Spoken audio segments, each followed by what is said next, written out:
Hello, it's Chris Taylor again, and today I'm going to read the first part of Chapter 4 of Winnie the Pooh. It's a really famous chapter and it introduces a really important character in the Pooh stories. It's called In Which Eeyore Loses a Tail and Pooh Finds One.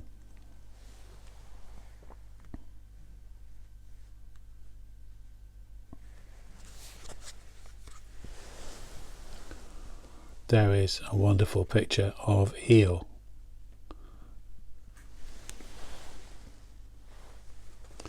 The old grey donkey Eeyore stood by himself in a thistly corner of the forest, his front feet well apart, his head on one side, and thought about things. Sometimes he thought sadly to himself, "Why?" And sometimes he thought, "Wherefore?" And sometimes he thought, "Inasmuch as which," and sometimes he didn't quite know what he was thinking about. So when Winnie the Pooh came stumping along, Eeyore was very glad to be able to stop thinking for a little in order to say, "How do you do?" in a gloomy manner to him. "And how are you?" said Winnie the Pooh. Eeyore shook his head from side to side. "Not very how," he said. "I don't seem to have felt at all how for a long time." "Dear, dear," said Pooh, "I'm sorry about that. Let's have a look at you." So Eeyore stood there, gazing sadly at the ground, and Winnie the Pooh walked all round him once.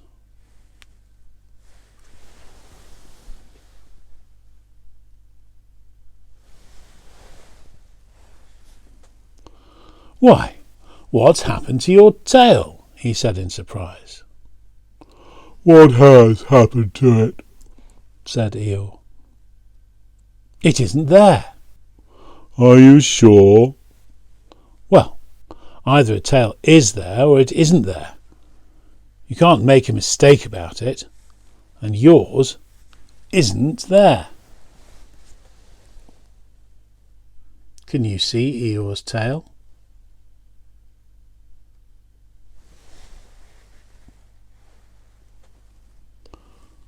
"Then what is?" "Nothing." "Let's have a look," said Eeyore. And he turned slowly round to the place where his tail had been a little while ago. And then, finding that he couldn't catch it up, he turned round the other way until he came back to where he was at first. Then he put his head down and looked between his front legs. And at last he said, with a long, sad sigh, "I believe you're right." "Of course I'm right," said Pooh. "That accounts for a good deal," said Eeyore gloomily. "It explains everything. No wonder." "You must have left it somewhere," said Winnie the Pooh. "Somebody must have taken it," said Eeyore. "How like them," he added after a long silence. Pooh felt that he ought to say something helpful about it, but he didn't quite know what, so he decided to do something helpful instead. "Eeyore," he said solemnly, "I, Winnie the Pooh, will find your tail for you." "Thank you, Pooh," answered Eeyore. "You're a real friend," said he. "Not like some," he said. So Winnie the Pooh went off to find Eeyore's tail. It was a fine spring morning in the forest as he started out, Little soft clouds played happily in a blue sky, skipping from time to time in front of the sun, as if they had come to put it out, and then sliding away suddenly, so that the next might have his turn. Through them and between them the sun shone bravely, and a copse which had worn its furs all the year round seemed old and dowdy now, besides the new green lace which the beeches had put on so prettily. Through copse and spinney marched Bear, down open slopes of gorse and heather, over rocky beds of streams, up steep banks of sandstone, into the heather again, and so at last, tired and hungry, to the 100-acre wood, for it was in the 100-acre wood that Owl lived. And if anyone knows anything about anything, said Bear to himself, it's Owl who knows something about something, he said.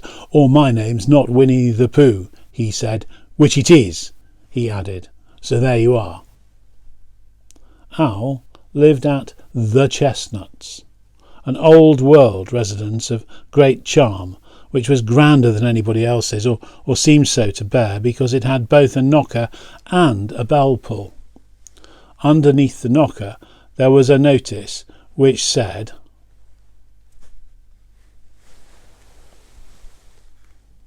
"Please ring if an answer is required."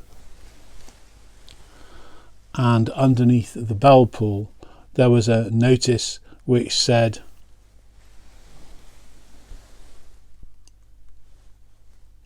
"Please knock if an answer is not required." These notices had been written by Christopher Robin, who was the only one in the forest who could spell. For Owl, wise though he was in many ways, able to read and write and spell his own name, Wall, yet somehow went all to pieces over delicate words like measles and buttered toast.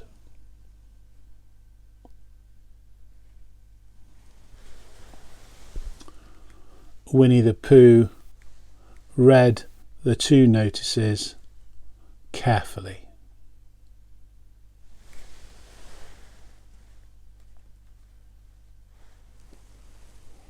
First from left to right, and afterwards, in case he'd missed it, or missed some of it, from right to left.